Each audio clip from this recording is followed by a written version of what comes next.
వద్దంటే గొట్టాల ముందు కూర్చుంటామంటారే, నోటికొచ్చిందల్లా కూతాము అంటారే. ఏడు చేస్తాం మరి, అన్ని మూసుకొని చల్లగా ఏసీలో కూర్చోండి అంటుంటే లేదు లేదు మేము పెనం మీద పేలాల్లో వేగిపోతాం అంటున్నారు వైసీపీ లీడర్లు. ఇప్పుడు ఇదేమేటంటే తెగేదాకా తీగలు అవుతుందా జింగిలా లాంటి రోజా. కూటమి ప్రభుత్వం ఆడాలని ఏటి అంటం లేదని అలసుగా తీసుకుని నోటికొచ్చిందల్లా అవుతుంది. ఆ కంపును రోజుకొని బూతులు తిడుతోంది. అందుకే పోయిన 5 ఏళ్లలో రోజా చేసిన పాపాల చిట్టాను బయటికి తీస్తోంది కూటమి ప్రభుత్వం. అప్పట్లో ఆడదాం ఆంధ్ర పేరుతో ఆటల పోటీలు ఎట్టి మా తల్లి గట్టిగానే జేవులు నింపుకుందట.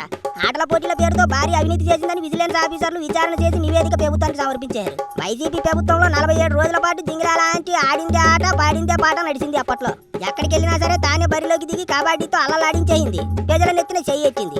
ఆ ఆడదాం ఆంధ్ర సంగతి ఏంటి, డబ్బులన్నీ ఏడు చేశారని విజిలెన్స్ అండ్ ఎన్ఫోర్స్మెంట్ ఆఫీసర్లు రేతిరి పగలు కూకొని లెక్కలన్నీ బయటికి తీస్తే అబ్బో దాంట్లో గట్టిగానే నొక్కేనట్టు ఆధారాలతో సహా బయటపడింది. బ్యాట్లు బంతుల పేరు చెప్పి 125 కోట్ల దాకా ఖర్చు చేశారట. అందులో దాదాపు సగం అంటే 60 కోట్ల దాకా అవకతవకలు చేసినట్టు విజిలెన్స్ విచారణలో తేలింది. ఎప్పుడెప్పుడు ఎక్కడెక్కడ ఎంతెంత ఖర్చు చేశారు, ఎంతెంత నొక్కారు, ఇట్లాంటి లెక్కలన్నీ కలిపి 1000 పేజీలతో పెద్ద నివేదిక తయారు చేశారట అధికారులు. ఆ నివేదిక ఇప్పుడు ప్రభుత్వానికి చేరింది. అప్పట్లో ఆటల మంత్రిగా చేసిన రోజా, షాప్ చైర్మన్ గా చేసిన బైరెడ్డి సిద్ధార్థ రెడ్డి చేసిన దోపిడీకి పక్కా ఆధారాలున్నాయట. కారణం ఏంటంటే ఆడుదాం ఆంధ్ర ఆటల పోటీలు అని నానా రచ్చ చేసి నాసి రకం స్పోర్ట్స్ కిట్లు పంచిపెట్టారు. ఎందుకు పనికిరాని తక్కువ రేటు బ్యాట్లు బంతులకు బ్రాండెడ్ కంపెనీల స్టిక్కర్లను అతికించి మోసం చేశారు. చిన్నపిల్లలు కూడా ఆడుకోవడానికి పనికిరాని దారుణమైన బ్యాట్లు బంతులు టీషర్ట్లు పంచిపెట్టారు.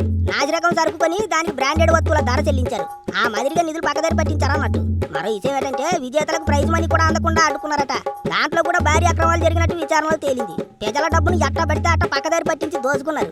అంతేకాదు అసలైన ఆటగాళ్ళకు కాకుండా వైసీపీ వాళ్ళు చెప్పిన వాళ్ళనే విజేతలుగా ప్రకటించి వాళ్ళకే నగదు బహుమతులు అందేట్టు చేశారట.